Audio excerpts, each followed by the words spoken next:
Hi, I'm David Huboi, co-chairman of the Green Business Committee of the San Benito County Chamber of Commerce. Welcome to Going Green, a television show brought to you by the Chamber to promote economic vitality along with environmental sustainability.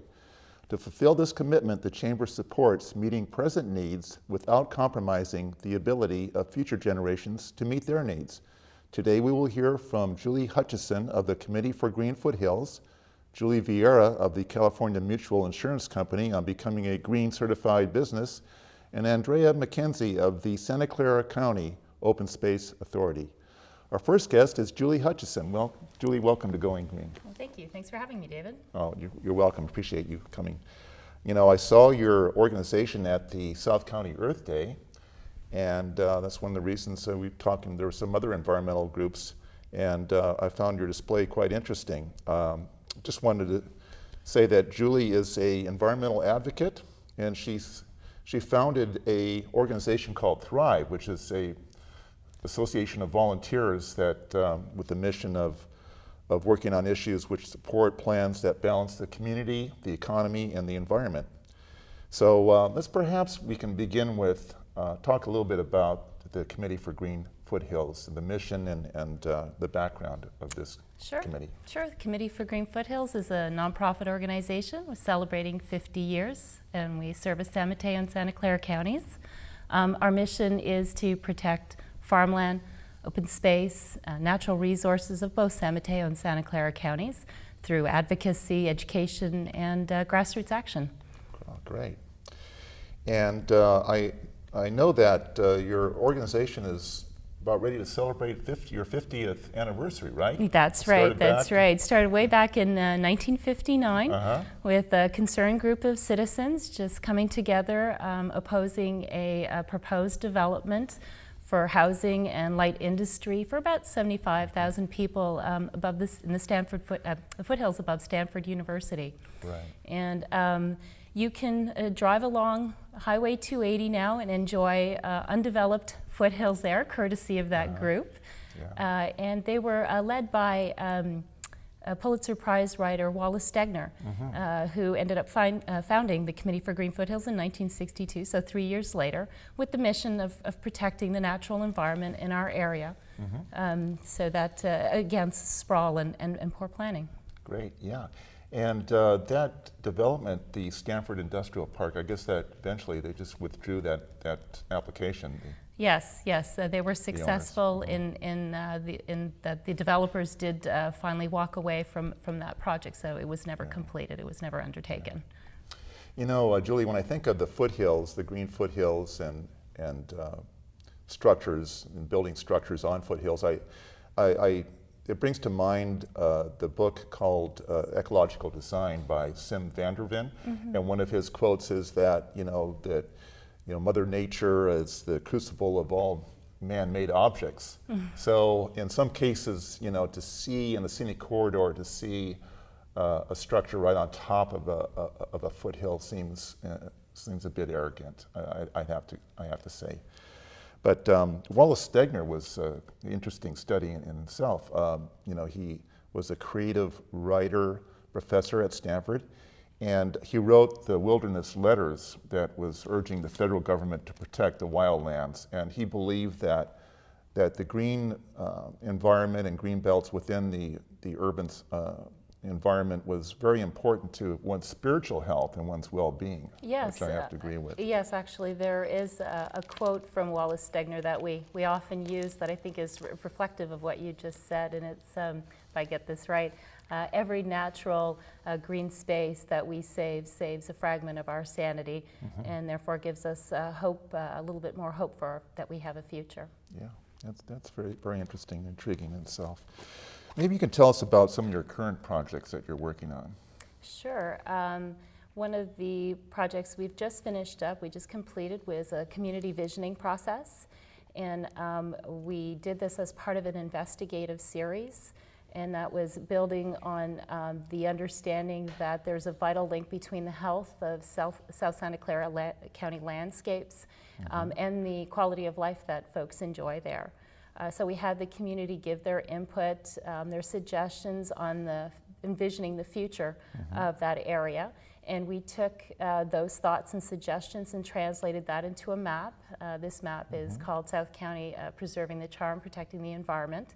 And we're using it as a tool to further the discussion within the community, with policymakers, with decision makers on land use, on future land use in South County. So that's one of the projects we're working on, is furthering that discussion. There are other projects, of course. The Santa Clara Valley Habitat Plan is a large one, where they're looking to preserve about 50,000 acres for endangered species. There is a quarry just outside of Gilroy, just on the southern end of Gilroy, Freeman Quarry.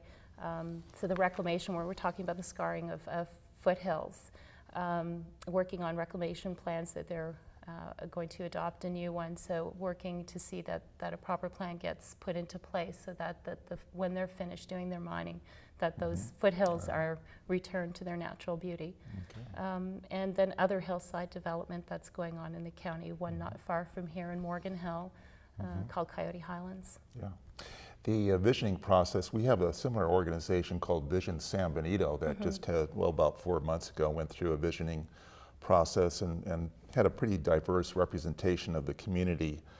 And this facilitates participation of residents in decisions to improve the quality of life. How long did your visioning process take, and did you get a diverse participation in that process? We held 2 community meetings, but it was part of a larger investigative series, as I said, which sort of built up to these visioning process meetings.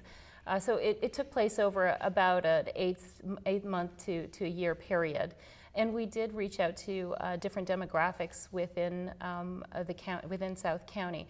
But as part of continuing the conversation, we want to go out and reach out to more and really get as much of the community's input from all the different backgrounds that we can, so that it makes it a true community dialogue. Great, great.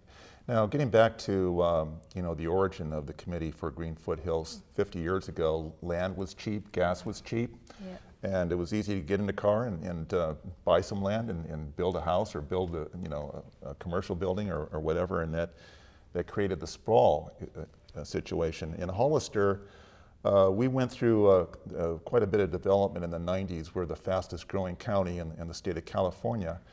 And our development outgrew our infrastructure, and now we're going to build a wastewater treatment plant, and now we've got some sensibility into our general plan, in which we embraced a new urbanism. So we have flexible zoning to try to create a livable, workable community to lower our carbon footprint. Does your community action group, do you get involved like in the general plan update process, or maybe some other ways of getting involved? Maybe you can to explain how you would implement the vision. Sure. Definitely general plan updates are very important because they serve as a community's land use constitution. So as such, they're very important documents in helping to efficiently plan where and when growth should happen when necessary. So yes, the county right now is undergoing a general plan update, so is the city of Morgan Hill and the city of Gilroy. So we plan on being very involved in that process, and that's an opportunity for us to open up a dialogue and discussing what are their future needs and what kind of policies and plans can be put into place so that those needs can be met, but at the same time you're able to meet the needs of protecting and preserving open space and farmland and natural resources, which are an important part of your quality of life within your community. So that's one of the ways in which we do get involved. Another way is just at the project level itself. For instance, Morgan Hill is considering annexing 760 acres of mainly farmland into the city. And as part of that, they're going to be undertaking agricultural policies for mitigation purposes. So we're getting very involved in that conversation as well because we feel that the mitigation policies are very important. Yet the project itself concerns us because the city has not shown a need for that land, and so that pretty much amounts to unnecessary sprawl. So we have to find another way of having that discussion and seeing where the needs are. Yeah, and there's other ways that for development to be considered, like infill development, and maybe work with the agency or the community on maybe developing incentives for growth within the core areas. That's correct. Well, I just want to thank you for coming on the show. Is there contact information that you'd like to share with the viewers if they'd like to find more about the Green Committee for Green Foothills and get involved? Absolutely, yes. They can find us on the internet, of course, on our website at www.greenfoothills.org. You can also find us at Twitter at Green Foothills, or you can just call our offices. Well, thank you for coming on the show, Julie. Well, thank you for having me. Oh, you're very welcome. Good luck to you and the Committee for Green Foothills. Well, thank you. You're welcome.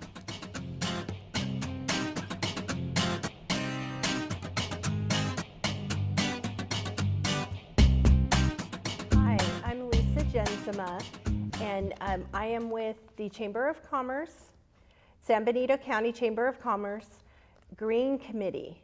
And part of our committee's goals is to support the Monterey Bay Area Green Business Program. So we try and recruit businesses within San Benito County to become green certified. And today we're very happy to have as one of our guests, Juli Vieira, who's the Business Development Manager from California Mutual Insurance Company. And Juli and her company have recently been approved to become a certified green business under the Monterey Bay Area Green Business Program. So welcome, Juli. Thank you. Why don't you tell us a little bit about where your business is located and what kind of business that you have? We are located on San Benito Street in Hollister at 650 San Benito Street. California Mutual Insurance has been in business since 1920, and it started with farmers and ranchers that got together and decided that we needed a local insurance company. So about a year ago, when I heard about the Green Business Program at a Hollister Downtown Association breakfast, I decided that was something I wanted to look into. So great, and we are glad that you did. Yeah. So back in February, we went in front of the Hollister City Council and presented California Mutual with their Green Business Award.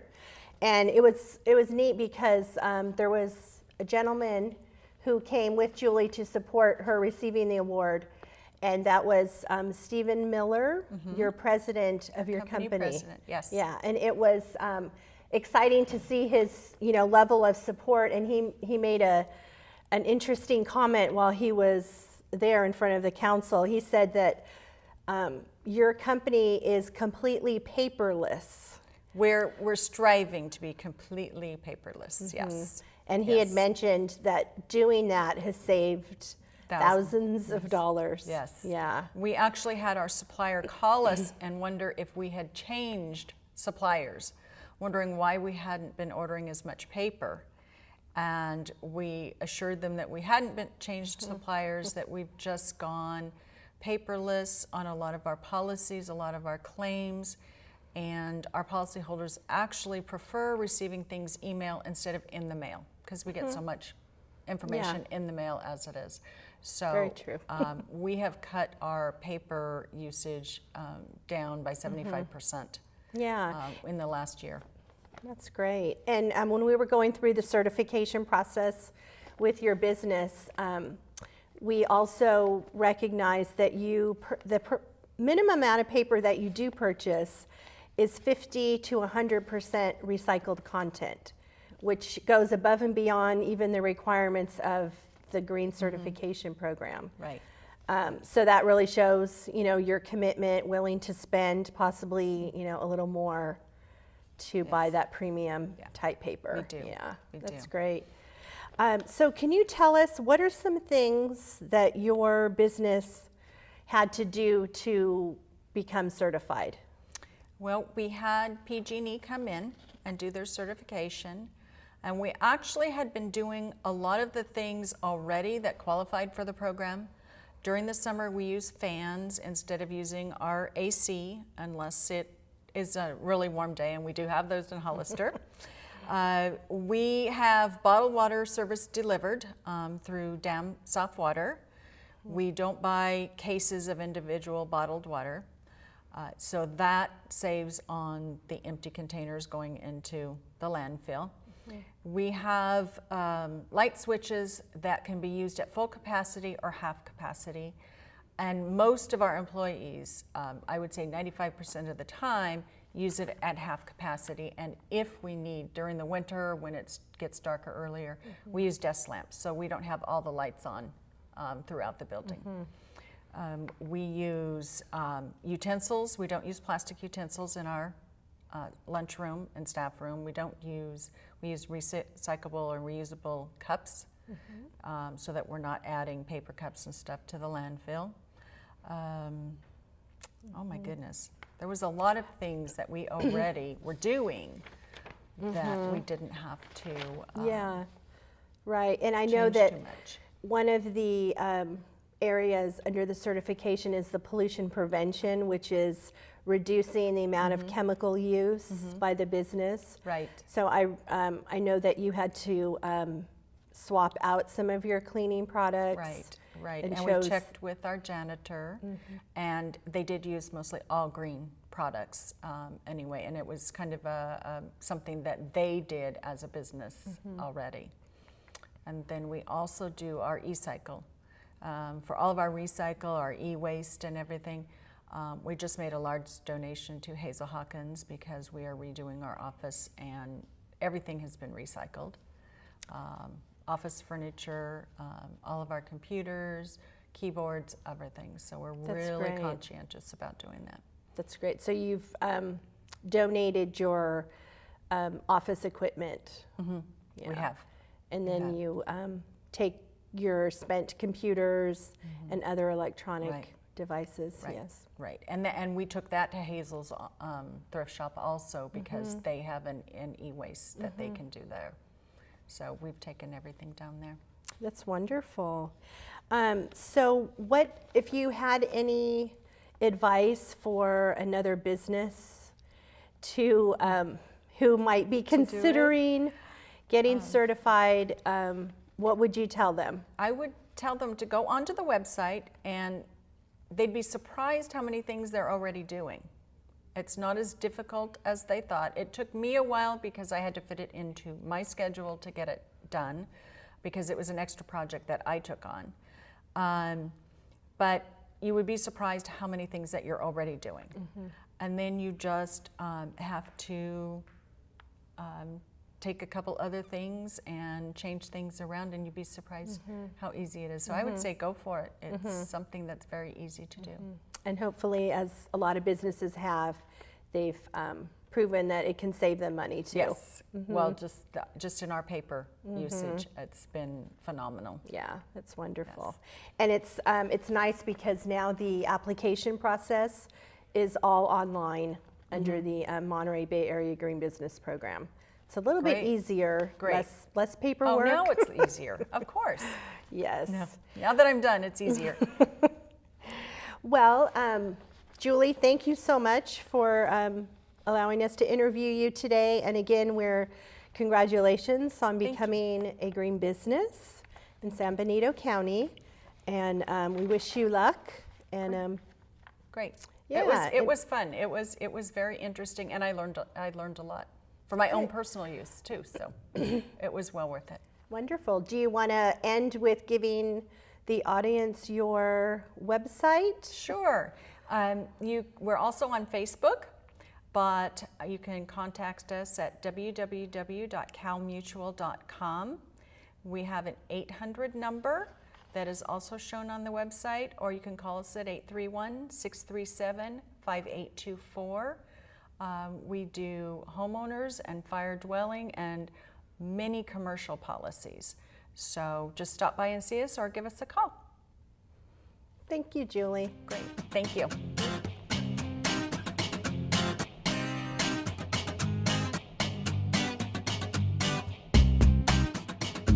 Hi, you're back watching Going Green. I'm David Huboi. I'm a licensed architect and a certified green building professional. And on the set I have with me today is Andrea Mackenzie. And Andrea is the general manager for the Santa Clara County Open Space Authority. Hey, welcome to Going Green, Andrea. Thank you. It's great to be here. Great. And you're celebrating, in 2013, you'll be celebrating your 20th year. That's right. Yeah. It's hard to believe, but Congratulations. that's right. It was about 20 years ago next year. A group of committed citizens came together and said, Santa Clara Valley needs a dedicated public agency to protect our open space, our green belts, our working lands. And your agency acquires and manages open space in Santa Clara County. And how did the agency, you say that some citizens came about and started it. How did the transition from a group of concerned citizens, how did that transition to a government agency? How did that occur? That's a really good question. California has been a pioneer in creating dedicated land conservation agencies, and each one is created a little differently. We have a plethora of them around the San Francisco Bay region. Almost every county has one. Some are created by a vote of the people. Some are created by the California legislature. In this case, these group of citizens came together with some like-minded legislators and created it in 1993. Great. How much land do you manage at this time, your agency? Right now we have about 16,000 acres that are conserved. Some are in open space preserves and open to the public. Other lands are conserved with conservation easements, so they stay in private ownership, mostly natural resource lands or ranch lands, farms. Great. And I know that one of your programs you have is called an urban space program. And maybe you could tell us a little bit about that. What is that about? Well, more and more we're reading that open space in our urban areas, trails, green space, translates directly into improved health, both physical and mental health.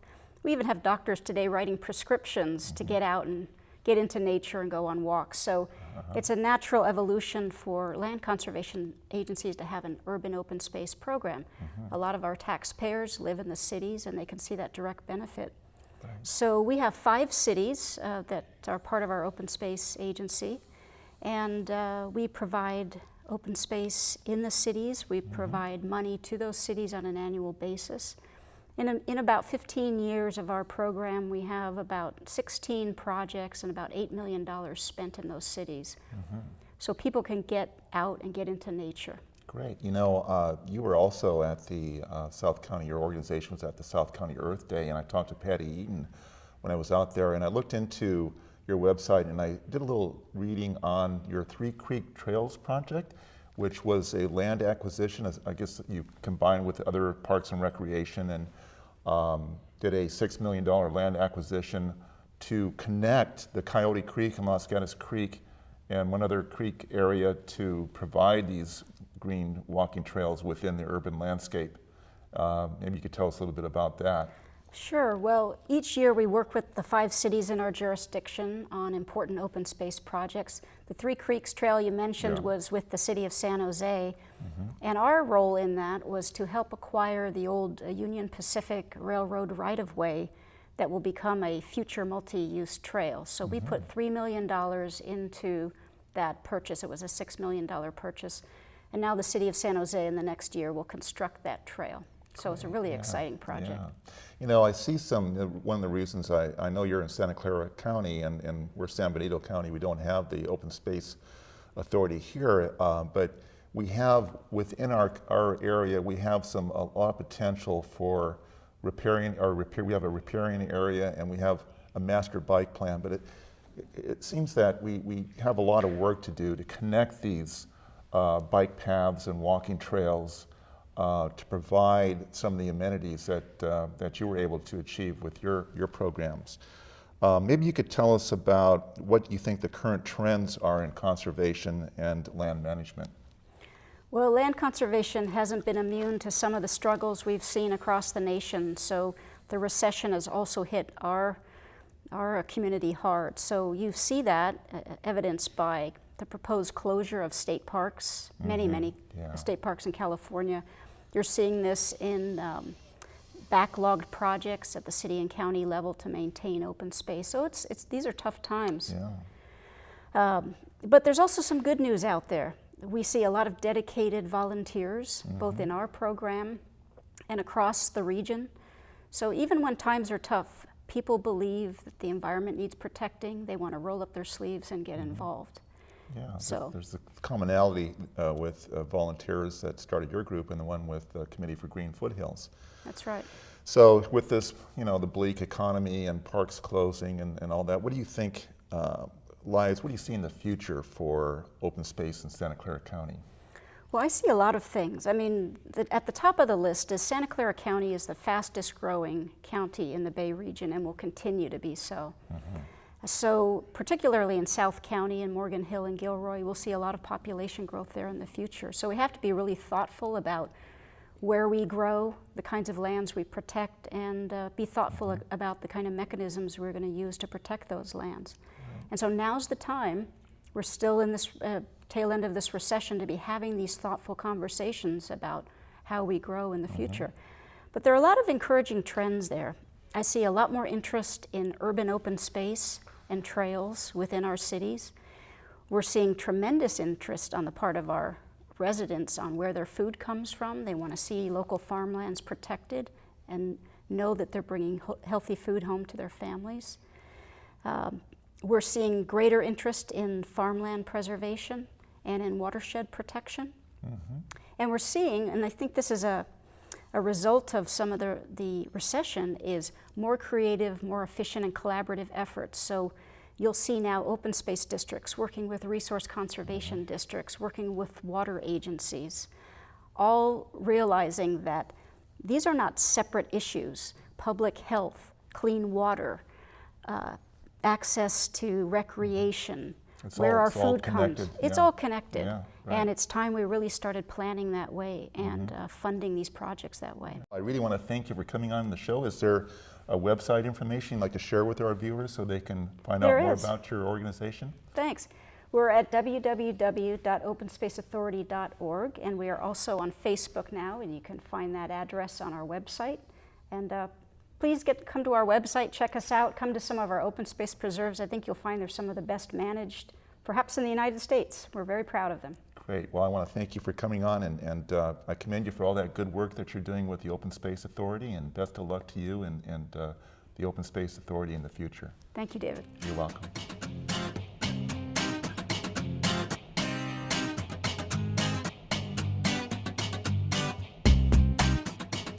Hey, you're back on Going Green, and I want to thank Juli Vieira with the California Mutual Insurance Company, and they're one of 8 local businesses now to have gone through the green certification process. And also I want to thank Julie Hutcheson with the Committee for Green Foothills, and also Andrea Mackenzie with the Santa Clara County Open Space Authority. And we can see how good things happen when organizations and business share a common concern about the quality of life and the environment. And so this would help brings about a bright green future for us all. And I want to thank you for watching Going Green, and we'll see you next time.